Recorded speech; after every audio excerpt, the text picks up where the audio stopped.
تخيل ان انت يكون عندك في البيت رافع مناعة ومضاد سموم ومطهر معوي ومضاد حيوي وعلاج للبرد. كل ده تقدر تستخدمه لفراخك وهو موجود داخل بيتك. طبعا يا شباب في حالة استخدام الاعشاب دي هتوفر فلوس كتير وهتطلع منتج طعمه كويس جدا بفضل الله تعالى. عايزين نعرف امتى بالظبط نحط العسل، طب البصل، طب الثوم، طب الخل، الطريقة ازاي علشان نقدر نستفيد اعلى استفادة من المكونات الطبيعية دي. واول ما هنستقبل الكتاكيت استقبلها اول 12 ساعة على سقوة عسل اسمر مع خميرة مع خل. يعني هنعتمد على البروبيوتيك ان انت تنشط البكتيريا النافعه، فهتحط الخميره مع العسل الاسمر مع الخل الثلاثه مع بعض، بحيث ان انت اول 12 ساعه الكتكوت لما هيشرب التركيبه دي هيحصل ان البكتيريا النافعه هي اللي هتنشط على حساب البكتيريا الضاره، وبكده بنكون ساعدنا الفراخ ان هي ما ينشطش فيها البكتيريا اصلا، فما تحتاجش مضادات حيويه. الجرعه هتكون خل بنسبه 5 سم على اللتر، عسل بنسبه 2 سم على اللتر، وخميره بنسبه نص جرام على اللتر. طبعا يا شباب للافاده الاكبر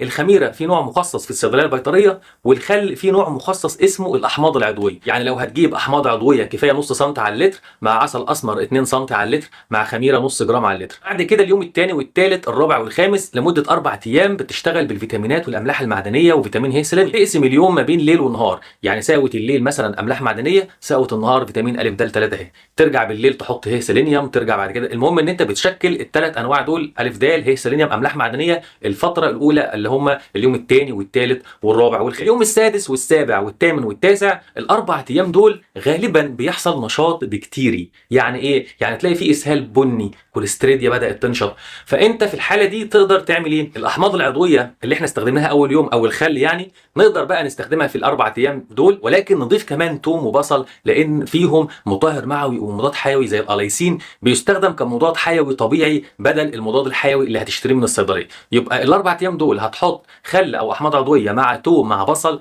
علشان تعمل عمليه ايه؟ مطهر معوي، مضاد حيوي، مضاد سموم، ترفع المناعه، ترفع حيويه الطيور في الاربع ايام دول. ما تنساش في الاربع ايام دول انك تزود النشاره شويه. احنا كنا اتفقنا ان اول اربع خمس ايام بنفرش طبقه 2 سم صغيره على قد حجم الكتكوت، بدل ما كنا نفرش النشاره كلها مره واحده 6 سم مره واحده، لا اول اربع خمس ايام 2 سم، بعد كده اليوم السادس والسابع والثامن والتاسع بنزود 2 سم. يبقى انت دلوقتي فرشت 4 سم والنشاره بيضه زي الفل، مفيش اي مفيش اي رطوبه ولا في اي مشاكل في الارضيه. في اليوم العاشر وال11 وال12 وال13 هنا بقى بدايه نشاط الكوكسيديا. حتى لو انت مش شايفها او الارضيه كويسه، برضو ما دام انت الفراخ بتربيها على الارض غالبا بيظهر كوكسيديا.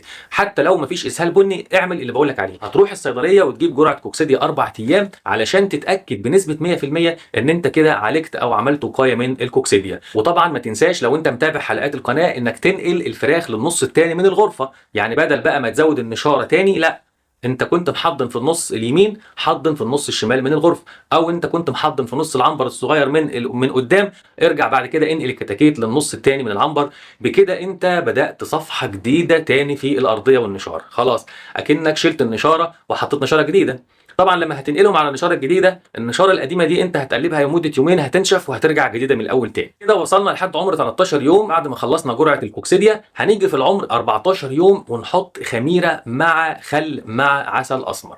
هنا دور البكتيريا النافعه تاني، انت لسه مدي برنامج كوكسيديا خلاص، يبقى انت في اليوم ال 14 ترجع تزرع تاني بكتيريا نافعه، يعني تحط الخميره مع الخل مع العسل الاسمر. هنقسم بعد كده الفتره الجايه 4 ايام فيتامينات واملاح زي ما اتفقنا، واربع ايام توم وبصل وخل وليمون. ازاي؟ يعني مثلا احنا في اليوم ال 16 ال 17 18 19 هنحط في الاربع ايام دول فيتامين ا د مره، املاح معدنيه، فيتامين ه سيلينيوم، وهكذا لحد الاربع ايام دول ما يخلصوا. الاربع ايام التانيين هتروح راجع مدي بقى التوم مع البصل مع الخل مع الليمون، التركيبه اللي احنا قلنا عليها بتطهر الامعاء وبترفع معدل التحويل وبتنشط النمو وبتعمل كمضاد حيوي وكمطهر معوي، بتعالج البرد، بتعالج اي مشاكل لان فيها مضاد حيوي طبيعي وفيها رافع مناعه وفيها فيتامينات واملاح معدنيه. تركيبه في منتهى الروعه بدل ما تصرف كتير في الادويه البيطريه. طيب تمام قوي كده، هنكمل بقى زي ما اتفقنا 4 ايام فيتامينات تاني واربع ايام التركيبه اللي قلنا عليها لحد الدوره ما تخلص. وبكده يا شباب نكون وصلنا لنهايه حلقتنا. يا رب اشوفكم دايما في خير واحسن حال. كان معكم الدكتور سامح عسل، والسلام عليكم ورحمه الله وبركاته.